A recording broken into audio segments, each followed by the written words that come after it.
I alluded quickly to Xi, Taiwan, and China, and I think we should switch over to a point that you focus on quite a bit on China's growing struggles in any number of domains, and something I want to talk about, which is consequence of China's rise, which I think has been underappreciated and is ongoing now, and that is Japan's strategic response and how that affects even us sitting, in my case, in Massachusetts, and you wherever you are in the world right now. In New York today. In New York today.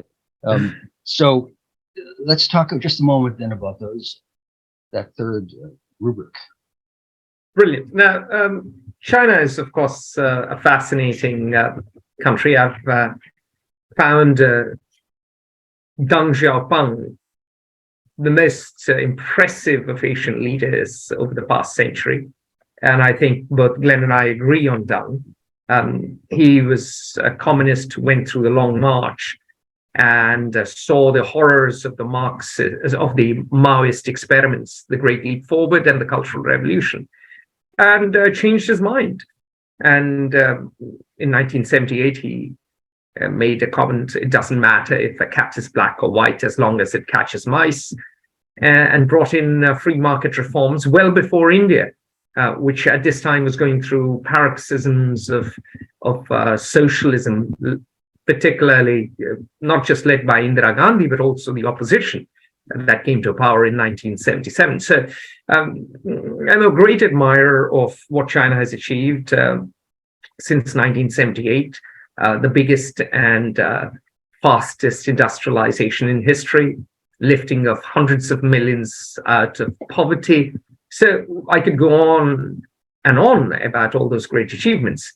And here's the big but, over the past few years, I have been a huge skeptic if the Chinese model could last for an eternity.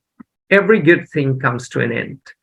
And I think with Emperor Xi Jinping taking over, and I repeatedly call him emperor because now he is an emperor. He's almighty, all powerful. Yeah, he truly is. He truly is. Xi Jinping thought is inscribed in the constitution.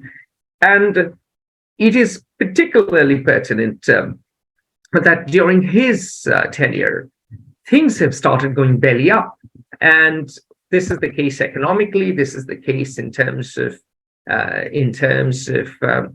society. It is the case in terms of innovation. I could go on, but let's begin with something that happened recently. Chinese health authorities admitted that 80% of its population has caught COVID since early December.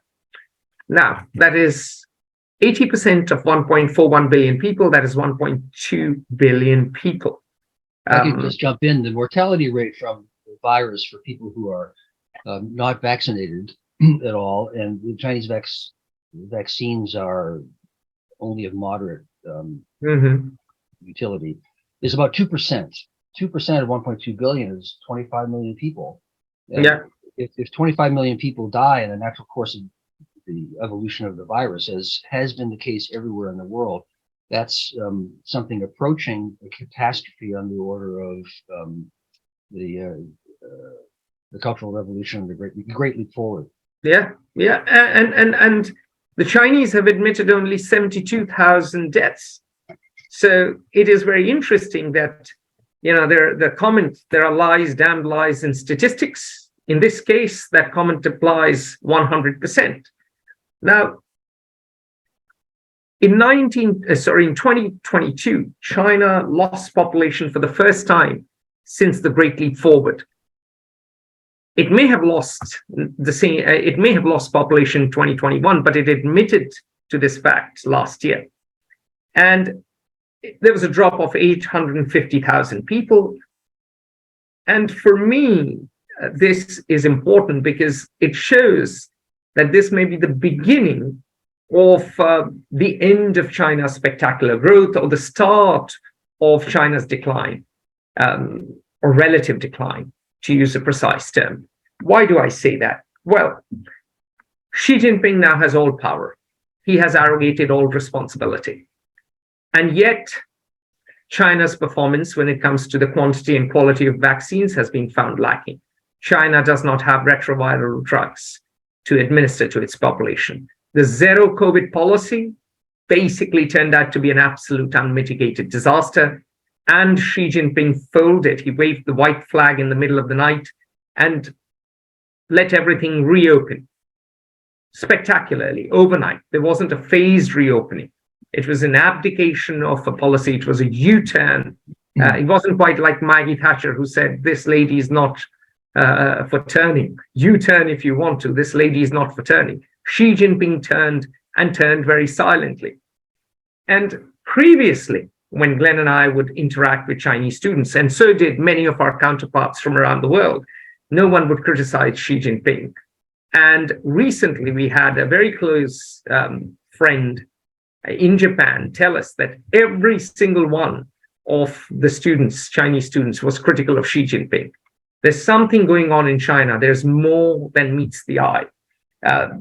The reports of hospitals running out of beds, oxygen, and drugs, given the experiences of other countries, demonstrates a fundamental lack of competence. The failure to prepare for the pandemic also demonstrates a lack of competence. And neither the right vaccine nor the right drugs, the failure to develop both, also demonstrates a lack of competence. So what do the rising pandemic and the rising deaths mean? It certainly means the slowing down. Some would say the sinking of the Chinese economy. I take a stronger view. I think Xi Jinping's legitimacy and the Chinese Communist Party, the CCP's hegemony, have taken a huge hit. The consequences of this are going to be severe. Given the rise in internal tensions, there is a risk that China may act more aggressively externally, because external aggression has frequently been a diversion to stave off internal dissent and disaster. And I think China is going to become a far more dangerous player, and Asia is going to be far more unsettled in the coming months. That is my fear. I come from India, of course. I'm biased. We've had tensions along the borders, but my Japanese friends, and I'll come back, I'll hand it over to Glenn. My Japanese friends gave me, in fact, General Hiroyuki Sugai gave me the new national defense strategy and the new national security strategy documents to read, which I have skim read. I'm going to read them. Glenn and I are going to read that and have something deeper later. But the point is, the Japanese are now responding. They already have increased their defense spending from 1% to 2% of their GDP over 5 years. This will make them the third biggest military spender after after the US and China. And so we are going to see a very different Asia going forward. More to talk about Japan, later, but I'll hand it over to Glenn, who will kick off, I hope, with the fact that we focused on, whilst others neglected it, with the circumnavigation of Honshu Island last year. Was it last year or last year? By the joint Russian-Chinese fleet.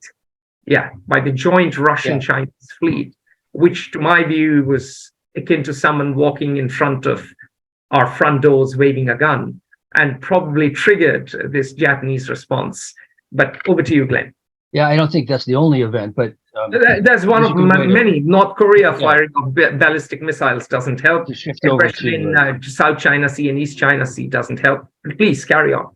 It's a good way to shift the focus to Japan, which is where my attention in particular is on this larger issue. I think even if one grants, and I don't mean to imply that I disagree with and formulating it that way, all of the points you make about China, and I'm not as pessimistic about China, even were they all true. Imagine China as a large ship, and where the engines stop.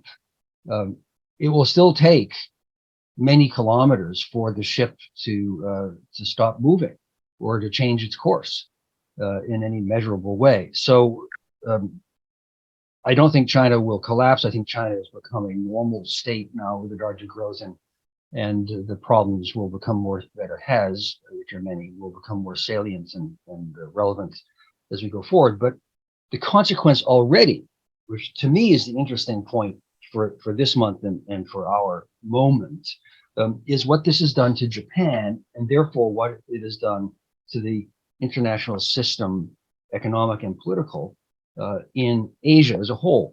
You mentioned Japan's, and I'll be quick because I know we're running out of time. Japan's defense budget has doubled. It will be the third largest in the world. It will be among the most modern, if not the most modern in the world. They are now obtaining and developing for their military offensive capabilities, not just coastal defense abilities.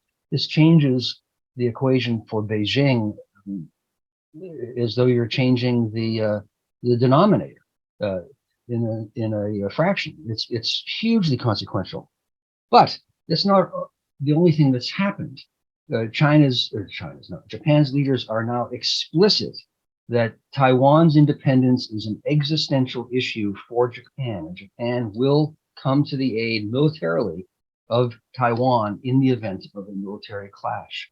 That is hugely consequential. Japan has taken tremendous strategic financial initiatives in Africa and towards India too. If I may very quickly jump in and support what you're saying, I quote from their National Defense Strategy document. Japan's defense objectives are as follows. The first objective is to shape a security environment, not accepting unilateral changes to the status quo by force. The second objective is to deter unilateral changes to the status quo by force and such attempts concerning Japan's peace and security through cooperation with its ally, like-minded countries and others. Also, in case this occurred, Japan will rapidly respond in any way and control the situation at an early stage to prevent further escalation into an invasion of Japan. The third objective is, if by any chance deterrence has failed and an invasion of Japan occurs, is to rapidly respond to it in a seamless manner in accordance with its mobility and to disrupt and defeat the invasion, holding and receiving our primary responsibility and together with support from its ally and others. Now, this is far more proactive than the German policy. It's very specific, and it's clear something has changed in Japan far more than the Zeitenwende of Olaf Scholz. That's the consequential shift, historically consequential shift. Where up until now, from 1945, Japan has been an ally of the United States, but a subordinate one. It has looked to the United States for and gone along with U.S. policy. Now, to revert to my comment on the strategic financial initiative of Japan in Africa specifically, this was taken by Japan to counter the Belt and Road Initiative, to counter China, and to fill in the absence of aggressive enough moves by the United States. Similarly, the defense budget is no longer just to be a partner under the umbrella of the United States, but to be a strategic partner making decisions. The U.S. now has a strategic defense partner, no longer someone under the umbrella of U.S. policy. It is no longer the Pax Americana in Asia. It is an alliance, which is fundamentally different. And Japan, just to support that point, has invested big time in India, and in fact is reaching out spectacularly strongly to Indians. Recently, Mr. Suzuki was there, who of course inaugurated India's free market revolution by bringing in Maruti Suzuki, which was a big upgrade on the old ambassador. And of course, the Japanese are also building or rather funding and providing the technology for the bullet train from Ahmedabad, which is Prime Minister Narendra Modi's home city, to Mumbai, which is India's financial capital. So the Japanese are very strongly engaging with their allies from South Korea and Taiwan to Vietnam and India. And of course, as you say, now they are playing a role in Africa too. So and many of these initiatives are Japanese initiatives. The Quad is a strategic response to China's rise. The Quad was the invention of Shinzo Abe of Japan. The African Financial Initiative has brought America along and induced America to step up more. That is the Japanese initiative.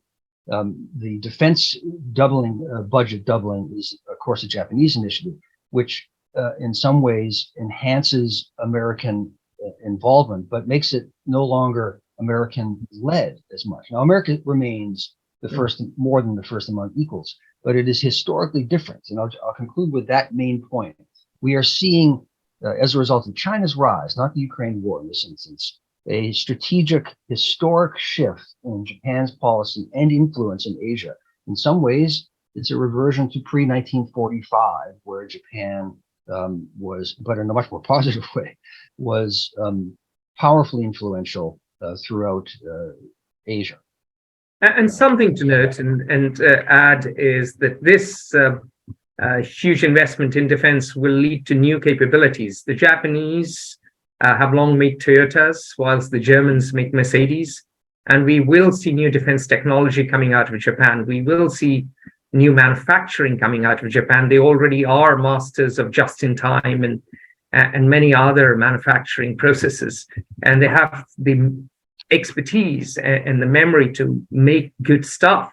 And with their falling demography, I'm sure they will be doing some clever stuff with unmanned vehicles, even with robots. So I think Japan's entry is going to change the game, and including not just East Asia, but globally, I think, and of course, it may change the defense paradigm immensely. It may also give a big fillip to their economy. They have continued practicing quantitative easing. They're desperately trying to boost their economy. That, I think, needs structural reforms. That is a topic for another time.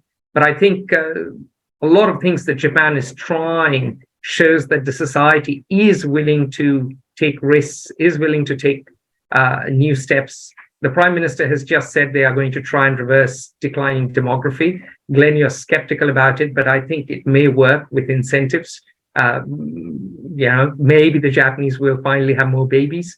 But I do think Japan is changing. It is at an inflection point. And it's an interesting time for balance of power in Asia, because it won't be weighed as heavily in favor of China, particularly given Xi's policy of aggressive defense, which has achieved the only thing he didn't want, which is mobilize all neighbors against China. He's been obtuse in that regard, but I think I will leave it at that point. Historic shifts in Asia, with Japan's not aggressiveness, but assuming a more active role as strategic partner rather than strategic follower.